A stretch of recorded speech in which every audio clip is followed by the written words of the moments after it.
Fuck you. That's my name.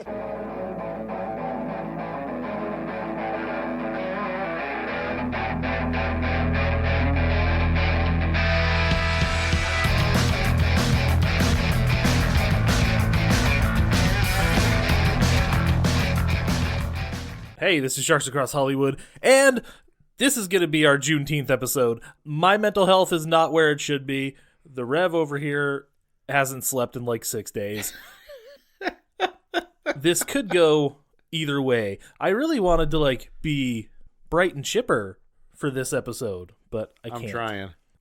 I'm going through it. I had a meltdown about having to take pills for my stomach and stuff, and I popped my car tire last night, so I have all fucking new tires on my car, and it was really expensive. And then I go to work today, and I break a fucking hose on the forklift, so there's hydraulic fluid spraying all over the place. Oof. And I don't feel good. That's not the kind of day you want to have. I don't feel good. I'm unhappy, but the other day when I was happy, I watched The Blackening twice, and it was fun. It is a very fun movie. So let's talk about The Blackening. Okay. Let's talk about Spades. Do you know how to fucking play Spades? Because I don't know how to play Spades. I have no fucking clue how to play Spades. But by the way, we don't do our spoiler alert on every issue, and I'm just gonna go ahead get the fuck out of here if you don't want this movie spoiled, because the very first thing I'm going to talk about is a spoiler of the movie. You will, the second you start the movie, you'll see it coming like a million miles away, though. So, well, that's the thing. If you didn't, which I did not. But I only realized this after I watched the movie. Was it because you looked at the IMDb trivia and you're gonna say what I'm thinking? I'm gonna wait, but I'm curious. Probably because they literally give it away immediately upon the killer's introduction, but you have to know the rules. Yes, not the horror movie rules. No, the real world movie rules. So yeah, which is is a very, very clever gag. But all right, if you're still listening, if you haven't watched the movie, you've been warned. Spoiler alert. So when I realized this, I was shocked that I didn't catch it, because I've known the rule for a long time. I've heard about it, and it never even registered to me. I'm like, why are they making such a big fucking deal about this? And of course, the rule is that the bad guy can never use an iPhone in a movie. And the very first thing the killer says is, they only have iPhone chargers here, but of course I use Android because we all know that's the superior operating system. And then Shanika's like, no. Shut the fuck up. And yeah, she's like really, really, really adamit. She's an aggressive dick about it. Like everybody is later too. Yeah. I'm just like, why? What the fuck? Like, did the inventor of Android do something not so nice to people of color or what? But no, it's just that rule. It's that rule. And I'm like, Steve Jobs was a dick. Why are we defending him so hard? Well, here? The thing is I do know that there are iPhone fans who are aggressive dicks about their iPhone love. Like a lot of people who are super into their iPhones are dicks to Android users about it. Like I've heard comics who make jokes about it, about how they've lost friends over using an Android because they believe it's a superior operating system. Jesus Christ. And their friends are like, I hate the fucking green text bubbles. And it's like, really? You're gonna sacrifice a friendship for green text bubbles? But apparently, I don't know if that comic was just exaggerating or not, but apparently I haven't had to deal with it myself. I've mostly had to deal with God, I wish you used an iPhone so that I could just airdrop this to you, and I can understand the frustration there. But I like the iPhone because if I get a new phone, I have to change absolutely nothing, and it's beautiful. Yeah, that's how they get you. That's the buy-in. I am old and not tech savvy anymore. I never was. I was always really behind. Like by the time I got like a chocolate, that LG chocolate phone, everybody had moved on to like the next big thing. I'm always like several generations behind. I have no idea what the fucking chocolate phone is. I remember the Razor. The Razor, yeah. That's it. The Razor, of course, like the Nokia, the indestructible Nokia. If you're an eagle-eyed viewer, unlike me, you will catch immediately. It is pretty funny when you know. It did make Did me you happy. catch it the first time you Fuck watched no. it? No. Yeah. Remember, I kept telling you, like, I don't know why they're making such a big deal out of it. I'm like, why is Shanika being such a bitch about the fucking iPhone? I'm like, But that is why you let it go. That's why, because some people are dicks about it. Oh, yeah. No, I understand it. Like, Rachel's brother loves his Android so much. And he's like, you guys are all fucking plebeians. That's the kind of guy he is. It's like, I have. What does he say? He talks about how advanced his taste buds are. I think I've talked about this on the podcast. God. But we're having steak, right? And you know what he does? Huh. Ketchup. Because of his advanced palate. And I'm like, so that's what Donald Trump does. The palate of a 5-year-old is advanced. That's what Donald Trump does when he's doing coke and shitting in his diapers. Very topical. My uncle went now. to culinary school, not high-end culinary school, but like beginner level culinary school, like not the one from The Bear where not become a chef, but more become a cook. Not the one where Jeff Winger's yelling at the fucking kid from Shameless. Yeah, not that. But he did go to some culinary school and he did learn how to be a cook.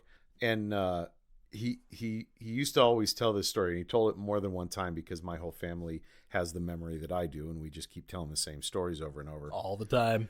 But he told this story about I don't know if it's some apocryphal story or if it actually happened.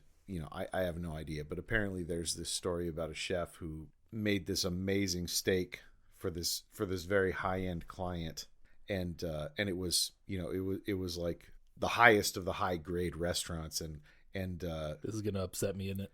The guy ordered ketchup to go along with it, and he poured this ketchup on the steak, and the chef murdered him at the table. It sounds like the fucking menu. I don't know. I haven't seen the menu yet. I don't know. It's probably just some apocryphal tale they told in culinary school. There is no way that fucking happened, but I love that story. He used to always say that. He'd be like, "Don't ever put ketchup on a steak. Here's why. Don't do it."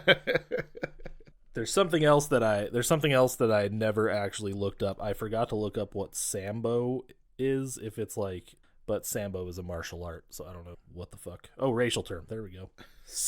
Sambo comes from the story of Little Black Sambo, which is a sort of an icon of racial stereotyping and like the negative portrayal of blacks in media. It was a children's book. Derogatory label for a person of African descent in the Spanish language. It is a name in American English derived from a Spanish term for a person of African and Native American ancestry. Okay. I was not aware of that. After the Civil War, during and after the Jim Crow era, that term comes up a lot. The term was used in conversation, print, advertising, and household items as a pejorative, Jesus Christ, descriptor for black people. The term is now considered offensive in American and British English. Yeah, you think? I had to look it up because I didn't know if it was like a thing or... The book is The Story of the Little Black Sambo by Helen Bannerman. And then a few years ago, like in the 2000s, someone tried to re-release it, but like under the idea of like, making it progressive, but they kept the story the same, but they updated the illustrations to be like, like he's not just some racist stereotype. He's actually like, a young African boy, portrayed more realistically, and not just as some kind of wild racist caricature. And people were not having it. It went over like a fart in a funeral, if I recall correctly. The lady who wrote it also wrote Little Black Mingo, Little Black Kasha, and Little Black Kiba. So she's kind of had a thing she was into. Yeah, and she's Scottish, so I don't fucking know. Do not understand. Anyways, let's talk more about the actual movie here. So this is a good movie. It actually deserves more attention than we're giving it at this point. It's based on true events that never happened. I don't know... Oh, fuck, you know what I forgot to do? I forgot to watch the short film. This is, like, based on a short film. Oh, really? That is just basically the scene where they're talking about who is the blackest. Really? Yes, and I totally fucking forgot to watch it before we started recording. Okay, now I feel bad. I should at least watch that, too. God damn it. I didn't have time to explore the special features because I literally watched it right before I came over here today. But yeah, it's a Juneteenth movie. This group of friends are going to get together for a Juneteenth celebration where they're just going to hang out and play fucking Spades. What's Spades? I don't know. It's a card game. It is a card game. I know that much. I assume it has to do with suits and like matching suits, or maybe deliberately not matching suits. I don't know. The first two people to get there, they're like, this is a cabin. And I'm like, bullshit. That is a house. That is not a cabin. I don't know what the fuck kind of rich nonsense you guys are. That's a cabin. It would be listed as a cabin fucking by a liars. Realtor. Well, a realtor would list it as a cabin. That is a house. It's a house. You can fuck right off. It is a house. It's got it's like a cabin. It's like a house cosplaying as a cabin. Yeah, like it looks like wood outside, and then you get in, and it's just rich people decor all over the place. The inside's very plush. This is set up. It is a slasher movie in the sense that there's killers running around. Oh, sorry, spoiler alert again. Hey, we warned them at this point. And a bunch of people running around trying not to get killed, and not getting killed by the killers.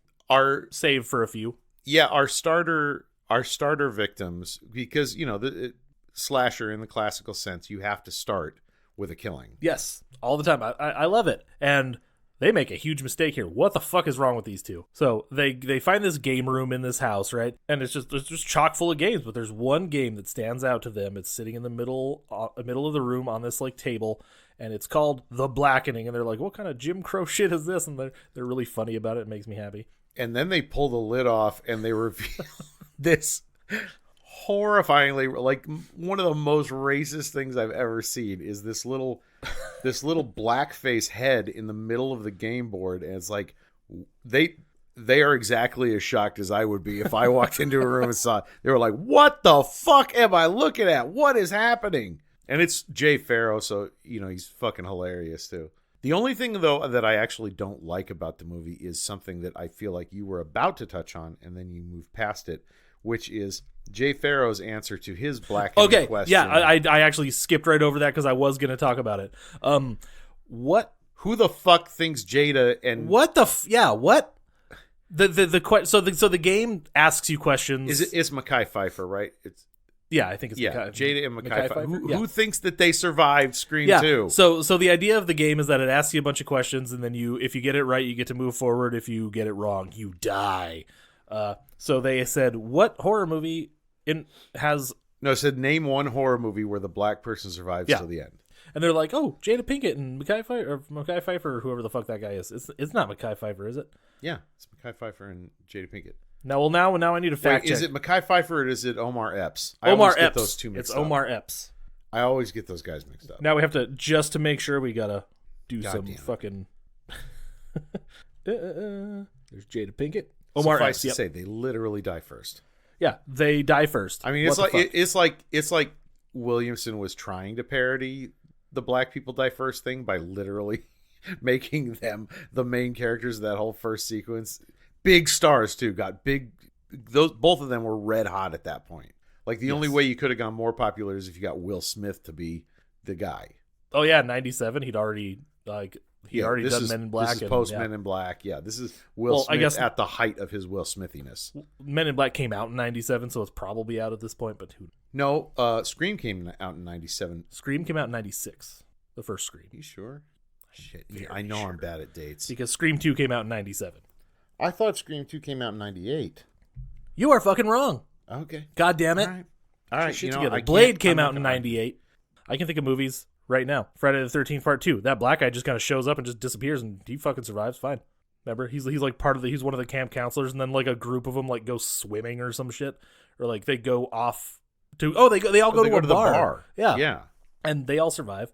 Except no, I think all the camp counselors who go to the bar survive. Yeah, they all survive. Except for the main gal and the dude who drive back. Like it's just the two of them who drive back. And any Jordan Peele movie at this point. Oh no, they referenced Get Out. Yeah, in the movie they referenced Get Out. Yeah, the sunken place. He says you're deep in the sunken place, aren't you? Like, because he's married to a white woman. I love King. He's so fucking funny. He's so stupid, but he makes me laugh. It's like, come on, guys. And then I was listening to a podcast about The Blackening. It's called Homies of Horror, which I thought was funny. And they're like, Brandy from fucking I Still Know What You Did Last Summer. I'm like, holy shit. That's right. Who even remembers that? I just watched that 2 weeks ago with Storm. We watched the first one together as a family. You can tell. It's not very good. I was going to say, you can tell he wrote this before Scream. Also, the studio took it away from him. They made it a slasher. He didn't want it to be a slasher. Because it's based off of a book. He wanted it to be about guilt. and they forced him to make it a slasher. Yeah, you can tell. It was rough. It's real ham-fisted. The second one's arguably the better movie because at least the second one just kind of embraces being a piece of shit. What about I'll Always Know What You Did Last Summer? Haven't watched that one yet. Me either, but I kind of want to. I'm definitely say I have. When I'm watching the movie, I'm like, I thought Jennifer Love Hewitt's boobs were bigger back in the day. Could be because I was like 12 when I watched it. The only reason I'm comfortable with kind of objectifying Jennifer Love Hewitt in that movie is because we were the same age at the time. Like, she's basically the same age as me. So I was age appropriate when that movie came out, and I was super into her at the time. Having said that, Jennifer Love Hewitt, not that interesting in that movie. She's very, very pretty. Yeah. But you know who impressed me on this most recent watch? Sarah Michelle Gellar. She's actually really good in that. And Sonya Blade, whose name I can never remember, but she's Sonya. Her sister? Yeah. Ryan Phillippe is terrible. He's so bad. How did Freddie Prinze Jr. like have such a big? Why was he such a big deal? Like, I like him as a person because he was the son of Freddie Prinze, and because he's dreamy as fuck. I can't deny that. He seems like a nice guy. Like, I've never heard anything bad about him or her. Like, ever. No, it just because he's super dreamy, and he was the son of Freddie Prinze, so he was a nepo, Hollywood nepo baby. I like him, and I like the movies that he's in. It's just he's fine. I like She's All That, even though it's not a good movie. He's perfectly fine, and he's very handsome. Down to You's a piece of shit too, but I'll still watch that. I haven't watched that one. I don't care about She's All That at all, but Storm loves She's All That, and Storm fucking loves Freddie Prinze Jr. It's a nostalgia thing. If I watched it now, Storm loves Freddie Prinze Jr. Okay, well then, if you watched, you've seen She's All That, right? It's been a while, but yeah, it's one of those things. If you watched it now, you'd be like, eh. Like, if I watched it now, I mean, I'm sure it would be fine. Rachel Lee Cook is better served in Josie and the Pussycats, which is a fucking great movie. I have not seen Josie and the Pussycats. Although I know it's got a very dedicated fan base. It's one of those movies that didn't hit when it came out because why the fuck would it? Let's meet some of our characters. So we're gonna brush through not really brush through the introductions, but the character stuff is funny. Well, we can brush through the opening because basically they're just there to die. Two characters and they die horribly as you expect them to. Well, one of them dies, one of them gets got, and you assume she's dead. He definitely like pre-recorded that because she's already in the well at that point. She's not even there. That's a really good point. That hadn't even occurred to me, but now that you say it, shit. Isn't that weird? Yeah, that was that podcast that I listened to. They pointed it out, and I'm like, wait a minute. No, you were absolutely right because she's not at the door when they open the door later. No, that's a really good point. And also, there's video of him dumping the bodies in the well. Yeah. Yes, and so he clearly had to have done that before any of this shit happened. Before he even met Shanique. Let's meet our three other characters first. Okay. We meet Lisa. Allison, who is my favorite character. She's so funny, and just her fucking attitude just makes me laugh, and she's like the hottest one in my opinion. You talking about the one who looks like Rachel Dolezal? Yeah. I like the hair, man. Like an actual black Rachel Dolezal. Like I can't help it. And then we meet Dwayne, who actually wrote the movie. He's the token gay character. Yeah. So I guess that's the era we've come to now, is we have token gay characters instead of token black characters. Yeah. The characters in this movie are great. I love every fucking character. Yeah, every one of them is fantastic. Dwayne doesn't like the mention of this 8th person that's coming.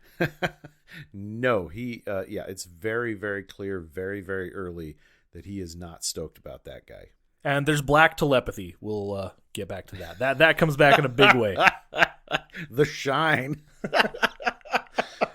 There's always got to be a gas station and shit. There's no actual harbinger here, but there's like a bunch of like a couple like white hillbilly guys. One's missing an eye and he's really big and tall, and Shanika finds wrap snacks, and if I knew they were real before... Wait, wrap snacks are a thing? Yes. If I knew that, I would have ordered some and had them here, and we could have eaten them while we were recording, but I didn't know they were real. I thought that was a joke. I thought it was a joke too. They're just chips. Well, I figured they're just chips, but wow, okay, all right. And this is where we meet Shanika and Clifton with his fucking Android charger. And he's like, my Hyundai broke down. My Hyundai. Oh my God, this dude. He's funny. Oh, speaking of Clifton, you remember when we went to go see the movie at the Garland? They had his fucking costume there. Really? Yeah. Clifton's from The Blackening? Oh, I didn't. I forgot to show you. We were standing right by it when I met your daughter, actually. Oh, God. Wow. Yeah, I totally missed it. But I was more worried about the screen-worn Power Rangers helmet. Yes. I can understand how that would capture your attention. Johnny Young Bosch's beautiful head was in that. Being you. There are so many references to other horror movies in this, like the Shanika's walking through the aisles, and then one of the redneck guys, she's like, oh God, Texas Chainsaw Massacre. She's like, okay, Texas Chainsaw Massacre, I see you over there. Lisa is like, I guess we could call her like the air quotes main character. She's definitely giving off the most final girl energy, but they all... There's no final girl, because guess what? They can't all die first. That's the tagline here. One of the best taglines ever. The three characters that we've met so far, three of the characters that we met, the ones that are in the car, not at the gas station, they get to the house. Lisa calls it a house, by the way. It's not a fucking cabin. And somebody moves, it's a cabin. She's like, no, it's a fucking house. They have that same argument. It's a house. And then we meet Diedrich Bader. He's a fucking park ranger, and his name is Ranger White. Of course, it's Diedrich Bader. And his initial, it says B, and it's White. He's B White. and he's like, hey, the people that own this place, they don't usually rent to. They usually only rent to white people. He's like, families, white families. Like, I honestly can't tell in that moment whether he was gonna say what, or whether he was like hesitating to say white people, or whether he actually was gonna say families and got cut off. I can't tell. Me neither. But I think we like this character. Eventually, I think he's all right. Right off the bat, he's very suspect, but eventually he comes around. Oh, we meet King, by the way. King is the one who's having the most interactions with the park ranger at this point. King is a reformed gangster who married a white woman, which is why they make that sunken place joke later. Yeah. And we meet Namdi. Namdi is a beautiful, buff, sexy dude. Holy shit, the body on this dude. Oh. And that is the guy that Dwayne was like, I'm not so into this fucking asshole being here, because he cheated on Lisa a bunch of times, apparently, and they're in an off again relationship, and he's just kind of sick of the shit. And Dwayne is Lisa's, like... What does he call himself? But he calls himself her gay side chick later. Her gay side chick, that's right. But anyway, he cares very deeply for her, and he does not want her to get her heart trampled on again. Understandably, Dwayne's a good guy. And she's just like, Dwayne, she's like, it's not my heart I'm trying to get trampled on, Dwayne. Take a deep breath. And then she throws Molly down his throat. Molly, as an ecstasy, everybody, for the children listening. Which Dwayne says is his drug of choice. And King makes his Kool-Aid. It's called, oh my God, King's this is the nastiest looking shit in the history. And everybody else agrees with me. King's Kool-Aid. Because it makes you go, hey. It's I don't know what kind of alcohol he's pouring in there, but vodka. It's like, okay, vodka, Kool-Aid. I don't have a problem with vodka and Kool-Aid, but he mixes so much fucking sugar in that Kool-Aid. And apparently that's God. On the Homies of Horror, it's hosted by two black people, and they're like, yeah, no, that's a joke, because that's like a thing. Like, black people always put too much sugar. I'm like, what the fuck? That's really funny. I don't know. I no experience on that one.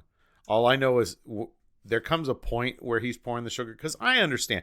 I grew up with Kool-Aid. I grew up poor. Kool-Aid takes a lot of sugar, but there comes a point when he's dumping that sugar that you're like, Jesus Christ. Hey, I always loved Kool-Aid back in the day. You know what I don't love now? Kool-Aid, because I'm a fucking adult. Yeah, it's definitely lost some of its shine. It was such a treat when you were a kid, though. Yeah. You know what pisses me off, though? They don't have any of the fun flavors anymore. They used to have Crocodile Red, and I don't know what actual flavor it was, but it had a dinosaur on it. That's the one that I always wanted. Fair enough. Yeah. No, I'm with you there. Fuck Kool-Aid. I grew up before, like I had my young childhood before they started doing the fun. So it was just like grape, flavors. Orange. Yeah, it was cherry. like the big 3 or 4, cherry, orange, grape. There was probably like a mixed berry in there.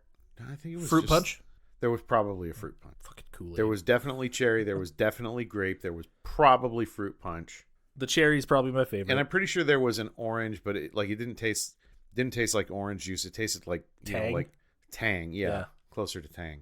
Remember Tang? That it was better than Tang. Orangutan. Sorry, with all the Planet of the Apes stuff happening right now, we got to get that fucking word right. Monkey versus ape.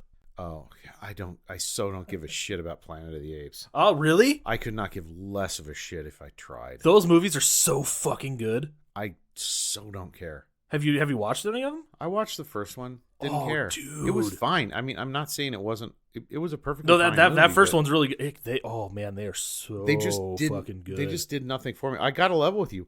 I would rather see it go The old school. I'd rather watch one of the old school Planet of the Apes with, the ridiculous looking masks and stuff. I will say you're missing out on really, really good movies, but if you really don't care. I just don't care. Oh, that sucks, man. Oh, boy. Yeah, no, I watched the first one. It's perfectly fine. I have no criticism. It just didn't do anything for me. And Woody Harrelson as the bad guy in the third one. I haven't gotten that far. Oh, man. How many are there now? There's the fourth one just came out. And they're all equally good. I'd watched all three of them to get ready. I know I saw War for the Planet of the Apes in the theater, but I watched it. I'm like, what the fuck is this? I do not remember a goddamn thing from this movie, except for Woody Harrelson. All right, we better fucking move on before I start to get fucking pissed. All right. Also, monkeys have tails, and apes and orangutans and stuff don't. Oh, okay, that's fair. Yeah, that's a good distinction. I did not realize that, but now that you say it, it makes sense. We should do Monkey Trouble. So I guess baboons are apes then. I think maybe, because don't they have just the big red butts, not a tail? Or do they have a tail? Are they apes? No, they're monkeys. They have a tail? They have tails. Do they? I don't even know. Oh God, does Raviki have a fucking tail? Oh shit! Now I don't know. Fucking A. All right, anyways, off the Planet of the Apes, back to the Blackening. So everybody tells King, like, dude, that shit's going to give you cramps. And he's like, nah, it's fine. That'll come back later. So Namdi, I wrote down the one line from this conversation that made me happy. So Namdi's sitting with King, and King's like, so you're fucking, you're seeing a girl, right? They don't know, nobody else knows that it's him and Lisa. It's so obviously... But that's because we know what movie we're watching. Yes. They don't. And so King's like, so you like this girl? How was it different this time? Blah, blah, blah. And, Namdi's like, it's different, man. I changed. But then King's like copying him as he's saying it. He's telling him how he does this every single time. Every couple years. Fucked up shit. And then he says how he's changed. He's going to be a new person. And then that guy goes and does some fucked up shit. And then we're right back to the beginning. And then he's like, no, man, but this time it's different. And as he says that, King parrots him as he's saying it right back to him. My favorite part about this scene, though, is when Namdi's like talking about King being married to a white woman. And he calls her a bitch. And he's like, oh, that bitch got you. And he's like, you call my wife a bitch? And he's like, no, bitch in the colloquial sense. Like, bitch, you gonna finish that quesadilla? I'm like, weird, but okay. All right, that's a bad example. It was a funny line because it just doesn't make any sense. So now we have to, party and have a good time. Everybody's having fun except for Dwayne because he's pissed at Lisa, rightfully so. Understand. Because he knows. He's pissed because he cares. But Clifton and Shanika finally get there. Clifton, I said, is doing a weird, like, Sammy Davis Sammy Davis Jr. impersonation, kind of. A little bit, yeah. Which I'm totally here for. I like it. Namdi and Lisa, they go off and do their thing because they gotta fuck. The scene when Lisa comes back in. And then what is it Dwayne who goes, I smell dick? Or no, Shanika says I smell dick. Like, you smell like dick. What have you been doing? And then I laughed because my note is Clifton saying, I accidentally smelled some of the dick. Clifton's got some good lines. And then, the power goes out because it's a fucking horror movie. This is the moment from which my TV has difficulty recovering because my TV has an auto dim feature on it. Oh, no. Where if it doesn't detect motion on the screen for long enough, it'll just dim itself. Oh, it that's won't irritating. go black. It'll just go dim. And you can't turn that off? No, you can't. Oh, in my particular generation, they corrected it with the very next generation, but my generation, you cannot turn it off. But the problem is this particular sequence, everybody is black doing the scene in the dark. And so my TV can't tell that the scene is actually moving. And so it dims like halfway through it. And then when the lights come back on, it doesn't look like the lights have come back on because my TV is still having trouble because everybody's dark skinned. And so it's not picking up enough contrast between their motion and the background. Yeah, my TV's a fucking racist. The power goes out, so everybody has to go like, oh, let's find the fuse box or whatever the fuck. So they end up in the game room, all fucking 6 of them, I guess. Because it's the only door that's not locked. Yeah, all the doors are locked in the entire fucking cabin house. And they go into the game room and they find the Blackening. And they're like, yeah, this is something that Morgan is the chick from the beginning. This is something that she put together. I know it. She's just fucking with us now. There's like game pieces that are like connected to something in their lives, like King. There's a crown. There's an earring that matches, I think, Morgan's earring. There's all sorts of weird shit. And then there's There's a bottle for Shanique. Yeah, because she's drunk. Because you're a fucking drunk. That's why. I couldn't remember what she had. That's And then funny. Clifton has a die. Yeah, but nobody hands it to him. It's really weird. Yes, like he just kind of grabs it. And he's like, ah. It's almost like he knows what's going on. Yeah. Oh, by the way, did we tell you that he's he's the bad guy? Because he's the wild card. What's Lisa's? I don't remember. It doesn't really matter that much. I'm blank. Because the game is like a tertiary thing. It like matters for like 2 seconds, and then it matters to anymore. get them going, and then and then they decide they've had enough of it, and then it just becomes a run and kill. The little head in the middle of the board, which they will refer to as Sambo. It starts talking to us. Says, pick a card to save Morgan. They're like, wait, what? And they're like, whoa, what's going on? And they're like, oh yeah, she's fucking with us. And then the door locks. So now they're trapped in this room. Oh no. They've got to answer 10 questions, and they're free. And if they get one wrong, Morgan dies. And she's like on the video screen, I think. Is she on the video screen at this point? She is on the video screen at this point, yeah. So basically, they do well for a minute. There's all sorts of questions. So, like, how many seasons of The Fresh Prince was light skin Aunt Vivon and shit? Because they replaced her for a while because Will Smith. No, how many was dark skin Aunt Vivon? Oh, dark skin. Before she got replaced by light skin Aunt Right. And then they asked for the second verse of the Black National Anthem. Yeah. I didn't even know there was such a thing. That's how in the dark I am on this. And then everybody's like, and then they're like, everybody knows the first verse. Everybody knows the first verse. Again, yeah. I didn't even know it existed. This is the scene where they're talking about white people that want to kill him. And he's like, oh, Allison says, like, oh, I had a white guy threaten me the other day because I told him that the O'Reilly Auto Parts theme song was more culturally relevant than the Star Spangled Banner. And apparently, on Homies of Horror, he said he saw this movie with like just a black audience mostly. He's like, when they started singing that song, everybody sang along. It's because everybody knows it. You know, I got a story about that. I've mentioned it before, but the fact of the matter is, it's actually relevant now, so I will repeat myself.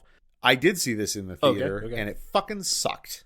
Oh. Not because the audience that was there to enjoy the movie, I think, was trying to enjoy the movie. And I don't have a problem with people, you know, like heckling the screen or something like. It's a fun movie. Like, I expect something like that. Right? That is what it's for. It's a party. Like this, I mean, It is a party of a movie. But the problem is, I went and saw it with a bunch in my row.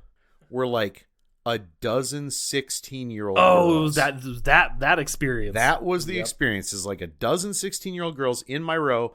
None of them were watching the movie. They were all talking, laughing very loudly, not engaging with the movie at all, on their phones and walking back and forth in front of me because I was in the center seat. I always pick the center seat, you know. That would drive me fucking nuts. The whole fucking movie. Scream at them next time. You know, you just like, would you bitches sit the fuck down? Oh God, I was so pissed. And then you're in trouble because exactly, that's the problem. I knew that I wouldn't be able to say anything constructive that would connect. Yeah. It would just turn into me being the curmudgeonly old fuck who got angry at them for just having fun at the movie, but they really weren't paying attention to the movie. They were just sitting there on their phones, talking loudly to each other and walking back and forth in front of me. There's having fun, and then there's being disrespectful and shitty. I mean, if you're gonna talk, at least be engaging with the movie or something, for fuck's sake. I don't know, what the fuck ever. Suffice to say, I would have enjoyed seeing this with a crowd who wanted to watch it, but apparently they did not. Yeah, the movie theater is a special place. You got to respect that shit, you assholes, just in general. Don't be like that lady when I went to see Nope, the one that was snoring next to me. Oh my God. Fuck. Oh my God. I'm like, get her the fuck out of here. So instead of being the curmudgeonly old fuck in the theater, I'll come and be the curmudgeonly old fuck on my podcast. Yeah, there we go. That at least this is the right place for it. So at least I can say fuck those stupid fucking teenagers. You sound like Rita Repulsa. She hates teenagers too. I don't blame her. Especially teenagers with attitudes. It's every time the kids like show up, I'm like, I start to talk like Ivan Ooze. What is that odorous stench? It smells like teenagers. Are they teenagers now? They're 11. It's close enough. That's teenagers. Teen comes from 10. I know it does, but they're preteens. Colloquially, I get it. I'm just saying teen literally means tens. So the group collectively does pretty well until they get to one question. And the question is, like, name all the supporting black characters on Friends? Friends, yeah. Or the love interests or whatever. No, Name 4 black actors and the characters they played on Friends. And everybody's like, I don't watch that show, but I do remember this actor being on this show. I'm like, that's oddly specific. And they just keep on going around the room doing that. And then one of them's like, wait, so you all watch that fucking show? And then it counts down, and then little Sambo says, you're wrong. The answer is basically, fuck that show. I only watched Living Single. So Morgan's gonna die, except she doesn't, because she has a wig on, and he has like he has her like rigged up to this thing that's supposed to like pull her scalp off, but which is pretty great, because that would be a horrifying scene, but they play it for comedy and it's gold. So how did she actually die? When that fucking weave comes off, oh my god, it's perfect. Yeah. And then Shanika says something about like cheap wig glue or good high quality wig glue or something. Yeah. But the door opens, but the windows won't break, and the rest of the doors are all locked now. So they're out of the room. They can't break the windows. They can't open any of the other doors. And their cars are fucked, so their tires are all slashed and shit. Morgan's fucked anyways. Morgan's dead. They're like playing a game of telephone. They hear, because she's running up from the basement. They're trying to get into the basement, but the door's locked. And then King has a gun. And they're like, wait, you said you didn't bring a gun. You said you weren't a gangster anymore. He's like, I always have a gun. So, yeah, King's changed, but not entirely. You can take the boy out the hood, but you can't take the hood out the boy. That sounds awfully rapey. What? What, like the Red Hood? The Red Hood is inside the boy? Yep, that's exactly what I meant. Robin Hood and Little John fucking first.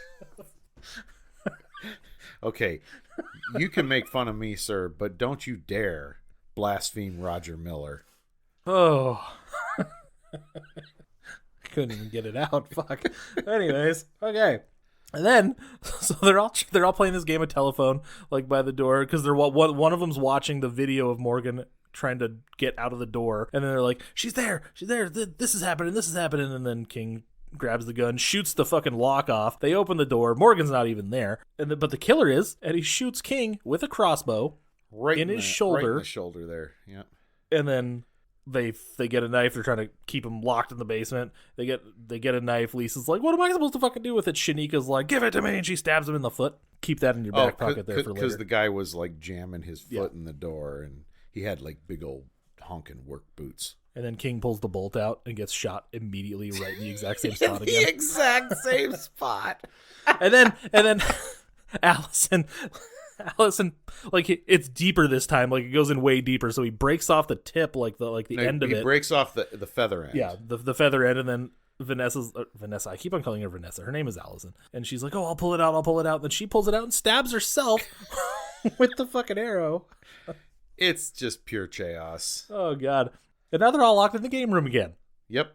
Right back where they started. And that's where they do the O'Reilly's theme song thing, because they're like, who's trying to kill us? This is the scene, at least, I don't know, the basis of the scene for the short film. The game asks, okay, which one of you is the blackest? Right. If you sacrifice the one that you deem the blackest, the rest of you can live. And they're all like, Namdi, you're definitely black because you're from Africa. He's like, I am not from Africa. My father is from Africa. I like the way they put it. They're like, you're original in the original packaging white. In the original packaging black.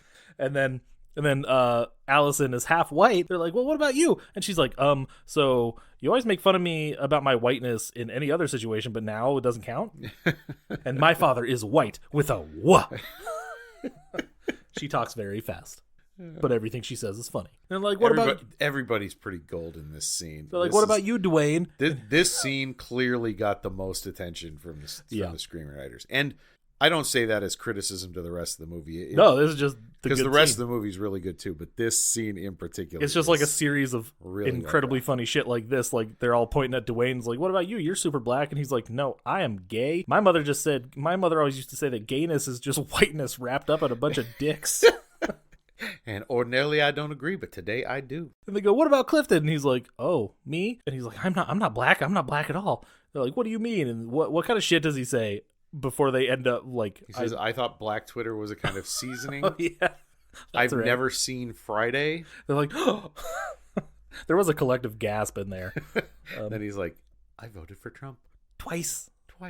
And then even Namdi, the quiet guy's like, "Yeah, you got to get the fuck out of here with that bullshit." Man. And then he walks out the door and he goes, "All lives matter." But that's after they have basically condemned kicked him out. Yeah. They've voted him off the survival list. So we watch him as he walks outside. He's got like a weapon, doesn't he? He's got like a thing. Yeah, he's got a fireplace poker. And he's whimpering and talking about the Hunger Games. And then he gets shot in the chest with the crossbow. But even though they technically did sacrifice somebody that they deemed quote unquote the blackest, even though that's not at all what they did. 100% did not believe him the blackest. They failed the challenge because Clifton didn't actually vote. So it had to be a unanimous vote on who was the blackest. And then that's when Nnamdi freaks out. He throws the game off the table, and we're done. We're done with the fucking game. Yeah, the movie's over. Pretty much over. The end, which was a really strange place to end the movie, but that's an A24 movie, is what that is. It is. Tell me it's not. That's exactly the kind of shit that they would do. It would have been way more thoughtful and drawn out up to this point, though. That's true. It would have been 2 hours of them staring at that thing. Like, who's the blackest? And then it's just like them, just the camera circling around. It would have been a meditation on blackness. So Sambo's like, so I guess you're done.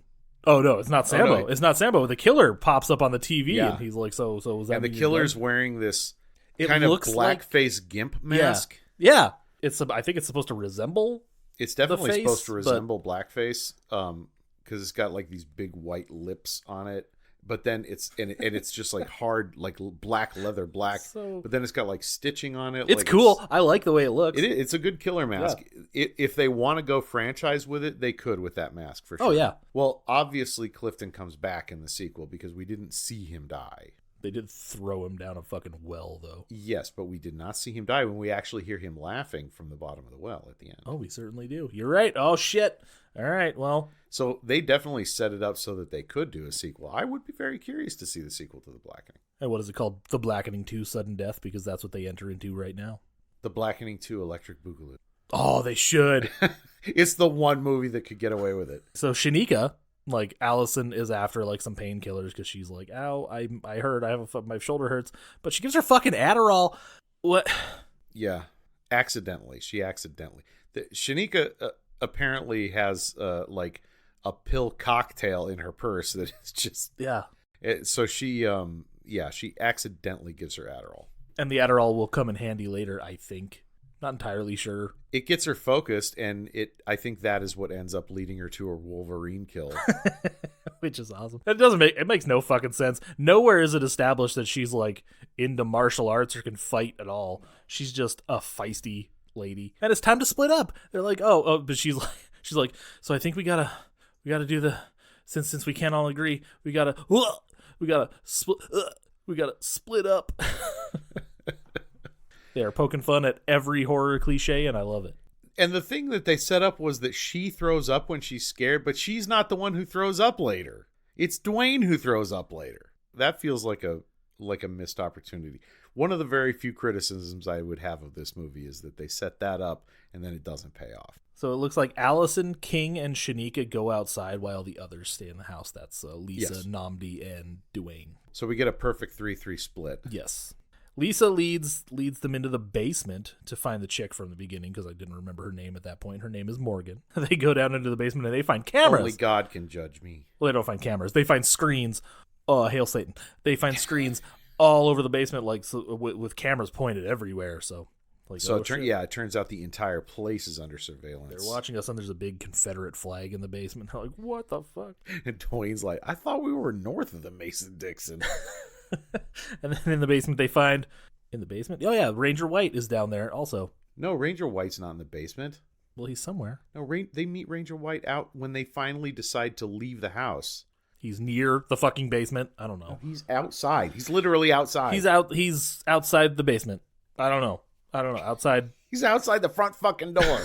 Which isn't even the door that everybody else went out of. And they're like, oh my God, it's Ranger White. He's going to kill us. And he's like, no, wait. I'm one of the good ones. And Dwayne is like, yeah, that doesn't help. They all say that. He's like, no. If you would invite me to the fucking cookout, I wouldn't come because my presence there would make it a not all black space or whatever.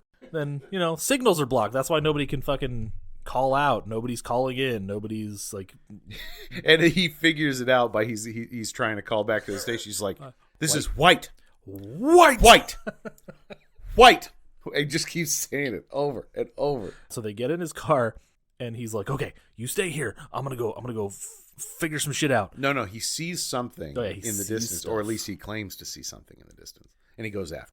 And then they're like, "Oh, well, maybe he is cool. Maybe he's good. We'll go with him." And then Lisa finds the fucking mask of one of the killers of the of the killer. Wink. We've already I know. established there's multiple killers in the car, and they're like, "No." He comes back, and he's like, "Let me in the fucking car. I thought I got him, but I didn't get him." And he gets an arrow through the throat. Yep. Which breaks the fucking window. Well, yeah. I mean, like. It confused me at The first tip because hits the window. I thought it would came. make sense I thought it it's came from the side for a second. And I'm like, wait. No, it does what? look like it does come in from the side. So, but I think the idea is that it comes in from at a Like an 45 angle, so from the side, so it goes through his throat and then smashes the edge of the window. It's not like in the House of the Devil where they literally shoot her in the side of the head and her windshield explodes. I don't think that's actually how it happens. I don't remember that. I need to rewatch House of the Devil, I guess. But it's been a long time since I've seen it, but I really remember that they shoot her in the side of the head, Greta Gerwig, and her face explodes, I guess. The window doesn't. Where we're getting back to our other group, our outside group that was outside the whole time and not inside, in finding Diedrich Bader in the basement, which I swear he's in the basement, but He was he's not in the at basement. no point was he in the basement. So Shanika's getting arrows shot at her. Maybe and they shit. did walk him down into the basement to show him. I don't fucking know now. Now you've got me confused. And Shit, now I got me confused. It's upsetting, and now I just want to go watch Rocky and cry. I should have never mentioned Rocky. So Shanika's getting arrows shot at her and shit while she's trying to swim across the lake. She's just like, hey, there's a lake. We should probably swim across it. Even though Namdi suggested that earlier. Oh, no, I like what she has to say. She's like, it'll confuse them. They probably think the racist piece of shit probably think we can't swim. I forgot that line. Yeah, that's funny. And then King's like, well, they're right. I can't. And she's like, you're a fucking walking cliche or some shit. And then he climbs a tree. He's out for a second. But King's in a tree. He tries to fight. He jumps down on the killer. He tries to fight him, but guess what happens? He gets a cramp from all the sugar. Yep, the cramps got him. But which is funny because he's actually got the upper hand even with his bad arm. Oh yeah, because he starts punching. It turns out the guy is a shitty fighter. Yeah, he's like, you can't fight. Because he's just some giant hillbilly who's probably never had to actually know how to fight because he's huge. Yep. And King's from the streets. He had to fight to survive. And Allison shows up after King gets his cramp with pieces of some bolts, arrows that she found, and she's manufactured this Wolverine claw for herself, manufactured as in put them in between her fingers. It's so ridiculous, but it's so good. And she's like doing all this kung fu shit, and she beats the shit out of the guy and stabs him with these things. She's doing like capoeira, flipping around. It's great. it's Makes so no good. fucking sense. No, that not at all. Adderall does not give you martial arts capabilities. It might make you think you have martial arts. Maybe her dad's Chuck Norris.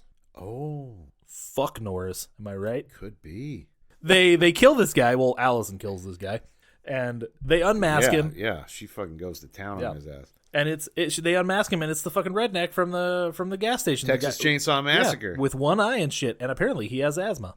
They find an inhaler. That's why he was breathing that way, which we didn't really cover, but who cares? Yeah, he was breathing funny. And they check his IDs, get his name and stuff. As it turns out, there's probably one more killer because Shanika's like, look at this motherfucker's shoes. Unless he has a costume change around, then there's another guy. There's more than one. Because she stabbed the killer in the foot. foot. Him in the foot. And his shoes are pristine. After Officer White gets killed, Lisa and Namdi, they decide they're going to abandon Dwayne because he's like, just go, it's fine. Which is really He's funny. like, I didn't mean it after they leave. Shit. But then they're crawling through. Where are they crawling? They're like crawling around, and they find the other killer, and that's when Dwayne throws up in his face.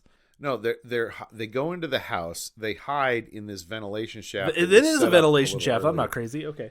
But wow, what a fucking huge goddamn ventilation shaft that must be, because all three of them are in there side by side. Oh man, not even piled on top of each other. McClane would have a field day with that one. He He'd be could, like, oh, this is so recline comfy. Horizontally in the thing. But no, Dwayne makes his way back in and finds them hiding in the. I didn't fucking mean it. Don't. And then pukes in the guy's face as he's crawling up to get him. Yeah, the guy finds where they are and he pukes in his face, and the guy goes staggering backwards, falls right over the banister, down to the bottom of the stairs. Doesn't die, but knocks himself cold. They go down, and Dwayne shoots him it like almost in his face with the crossbow, but he like catches it in his hand. It kind of looks like it goes through, so he falls down. Yeah. It looks like maybe it catches him in the eye or something. Yep, but it doesn't. It's like right in his forehead. You can see it. He pulls out his hand and it like kind of stuck to his forehead. Oh, okay. And then Lisa had grabbed a candlestick earlier, by the way. They all grabbed weapons, and everybody's like, "Oh, fucking candlestick! What do you think, human clue or something?" And then she beats him to death with the fucking candlestick. And then she's got that great moment where she's like, "Were you saying something about my choice of weapon earlier?" He's like, because never mind. she doesn't just beat him to death; she liquefies his fucking head. Yep. She turns him into the yellow bastard. She goes drive on his ass. Dwayne is also telling Lisa, "Hey, motherfucker, this is super dumb. This is where he calls himself the gay side chick. And every time he comes back, you're just a fucking bitch and blah, blah, blah, all that stuff." And there's lots of drama. He's pissed off about them leaving him, and the fact that every time Namdi comes back, she just kind of abandons him, it sounds like. Then here's the dumbest part of the movie, and not really dumb like in the movie, but like dumb of the people in the movie. They find this list on the second guy, and they realize, by the way, they're twins. They're twin giant hillbilly redneck killers, and they have a list of all their names for $100 each or some shit. Dwayne's like, this is offensive. That's like $1,000 total. Yeah. And then he folds it up and he's like, "God damn it," and he just puts it in his pocket. They were fucking cheap. Like, what the fuck? Oh my god. Like, there's like $1,000 here. This is offensive. And then they go and they find Clifton. Is it in the basement or the game room? Game room. No, basement. No, they find him in the basement. Okay, for sure, it's the basement. I could not tell because that's where the whole final scene unfolds. Oh, that's right, because that's where the well is and shit. Yep. Yeah, so they find Clifton in the basement with a note on him, and he's all dead and shit. And it's about a car accident. Dead looking. They pull this note off of him, but it's actually a newspaper clipping about 10 years ago. There was a drunk driving incident, and he killed a woman because he was driving drunk. Yes, and Clifton specifically is named in the article. He ended up in prison for 4 years. Basically, it ruined his life. We'll get there. No shit. He wakes up, and he's not the killer, but he paid the killers. Yep. So he's the brain behind the killers. And it all comes down to Spades, guys. It literally all comes down to Spades. Yes. No. Yeah. It turns out because he's like, I still want to play the game. Why am I doing this? And they're like, oh, fuck him. He just wanted to learn how to play spades, and they taught him the rules, but he forgot one, and he thought he had played his last club, but it turns out he had one more. Again, I do not know the rules of I spades. don't fucking understand how it works. I don't know if this is actually how the game works. I'm just saying that's what is being portrayed in the movie. And they mocked him relentlessly about it. And she's like, she's like, they're not going to revoke your black card or anything. It's not like you lost your black card. And he's like, that's literally what you said. That's literally what you said. They don't play spades in Vermont. I really liked that delivery. It was funny.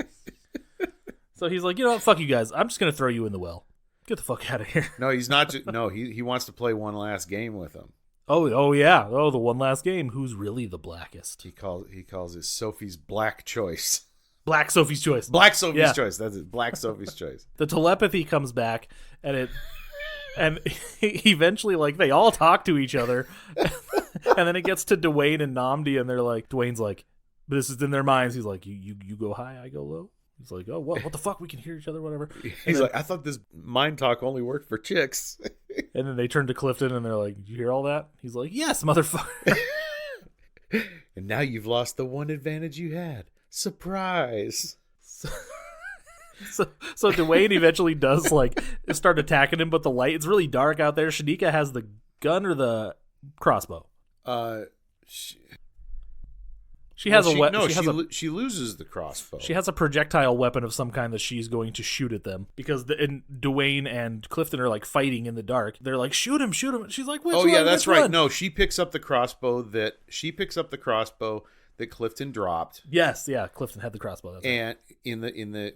when the lights went out, and then she's like, say something gay. And he's like, bitch, how dare you? And she's like, got it. Soup. That was a good one. Shoots him right in the. Was she shooting him in the stomach or something, or somewhere that did not kill him? Yeah. But then Dwayne ends up being the one to kind of kick his ass into the well. Oh, Dwayne takes the ground. What is it? Ground cinnamon or the pepper? Yeah, or something like that, and throws that. Fucking Rachel Dolezal what was the character's name again? Allison. Allison gave him because she's still high on Adderall. And he throws it in his face. It blinds him, and he kicks his ass into the well. And they all survive. Yeah. This isn't a slasher movie. It wears wears all the accoutrement of a slasher, but I say it tries to be like it failed. No, it like pretends to be and then just fucks with you. Yeah. I mean, it gives you everything the slasher gives you except the kills. Yep. That's the only thing it doesn't have is the kills. But yeah, I never feel like it's shortchanging you. Yeah, and then they're at the end of they're all sitting outside and they're just hanging out, going like, "What are we gonna do now? Should we call the cops?" And they all laugh. And then Dwayne comes up with calling the fire department because they won't shoot you. And then the fire department arrives and they immediately turn the hoses on. Yeah, don't forget that he also, after he says, "Let's call the fire department," he goes inside, changes his clothes so he looks all spiffy again for the firemen. He's like, "News cameras might show up. We might be on TV. Of course I changed." They get hosed by the fucking fire people and credits. Because remember, that's what the fire departments did during civil rights. So now what are they actually going to do? What happens at the end of this movie? Well, I mean, they all survive. They don't get gunned down by the cops because the fire department arrived on scene. But what happens? Like, what happens to them? Like, do they explain this away by going like, "This motherfucker tried to kill us"? Well, if they can get to the point where the cops are questioning them without guns on them, I think that they can explain themselves well enough because the evidence will show that everything they said is true. But they won't find Clifton's body because Clifton escaped, so he can return for the sequel. The Blackening 2 Electric Boogaloo. That is the straight-to-video sequel. The straight-to-video sequel that only features Dwayne. Ew. Oh, I mean, don't get me wrong. Dwayne is definitely a shining character. And his new group of friends. You gotta friends. bring back the rest. You bring in new characters, sure, but you gotta bring those guys back. It's his new group of friends because he's sick of all their shit. The question is, though, who would have been the primary antagonist to Clifton that Clifton's going to want to get back? I don't think it's Dwayne. I feel like it's more likely Nnamdi because he's sexy. Well, you see, like, the inclination is to go with Nnamdi or King because they're the more, kind of alpha male-y types.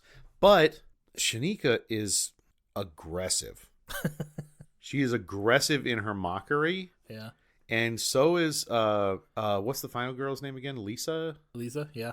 Her too. Like, the girls are pretty hardcore too. So there's a lot of characters it could be. So you'd have to bring them all back. That's what I'm gonna say. They got to bring them all back. If they did a sequel, it would have to be theatrical, and they'd have to bring them all back. Let's do it. Make it happen. I so want to watch that. I'm there. Yes, I'd be there on opening day for sure. Only I'd sit further up than the fucking teenagers are gonna sit this time. That was the problem. I chose the middle row of the theater. If I had just gone like 2 rows up, get real close to the screen in that zone that the kids don't like. Why didn't you move, man? It was an assigned seating situation, and I'm a rule follower as much as I wish I wasn't. If people are kind of bugging me, like, I'll always check to see, like, after the movie starts, I'm like, oh, what seats are taken? And you get reception inside the theater? I do not. Yeah, I'm on sometimes. Cricket, my friend. Jiminy Cricket. That doesn't even make sense. That's the level of clever that I'm working with. None. Just the week took it all out of you, huh? Oh yeah, it's not over yet either. Yeah. Still got a couple of days left. The fucking Blackening. 4 stars.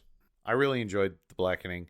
I even enjoyed it on my first viewing, but I didn't enjoy the viewing experience. I enjoyed the movie, but not the viewing experience.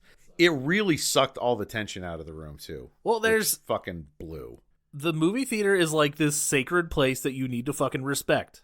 I mean, I was going to see The Blackening, right? I was expecting there's going to be audience participation. Yeah. This is that type of movie, right? I expect that.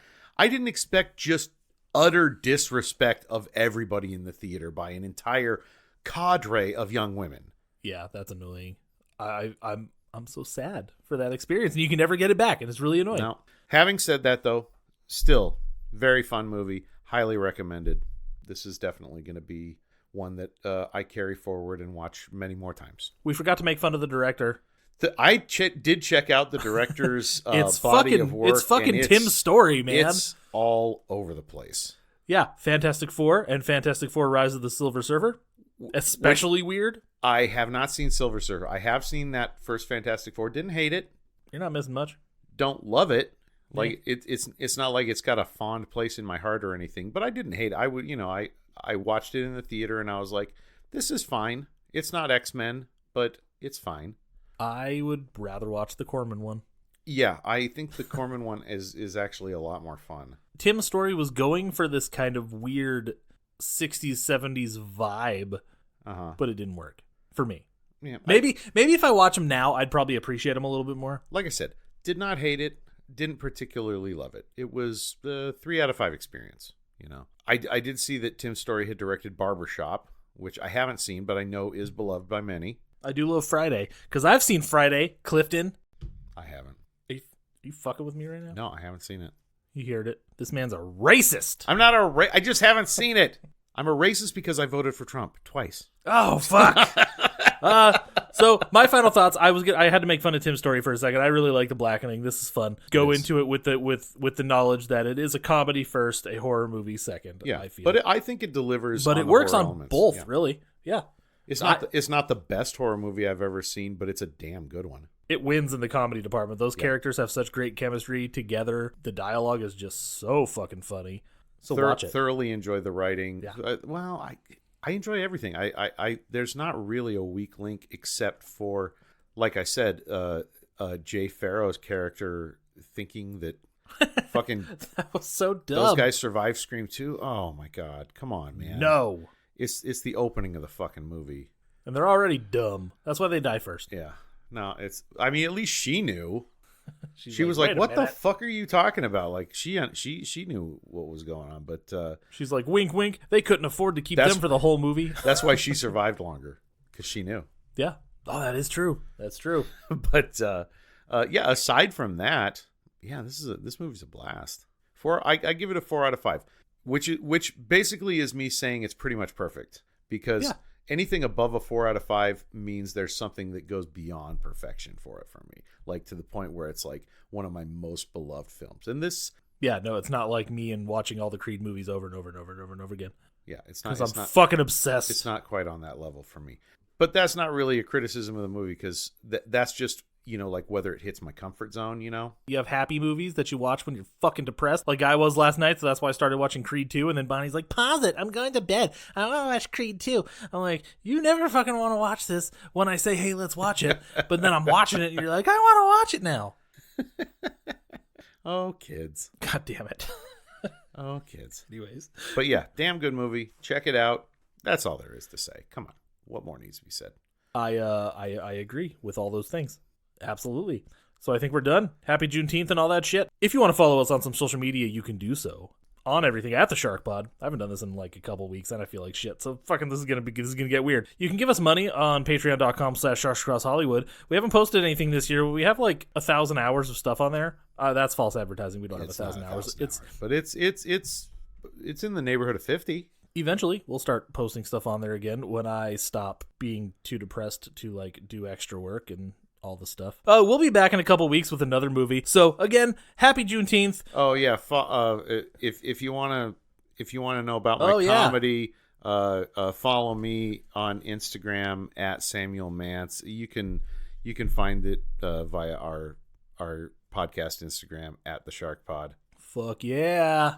And I do music at Not For Nothing Music. Yep. On the Instagrams, and go to Spotify and I thoroughly enjoyed your album release party. Oh yeah, we had the thing, and we fucking kicked ass. Even though I was sick awesome. and I was ready to fall asleep the second I got on stage, but it's okay. I had a blast. It's good. I saw you fucking rocking out like a metalhead. Oh yeah, I was hurting the next day. Let me tell you. All right, everybody. We're old. We're going to go to bed now. So again, we'll see you in a couple weeks with another movie. I have one in mind, so I'm going to throw it at him here when we stop recording. But until then, stay jawsome.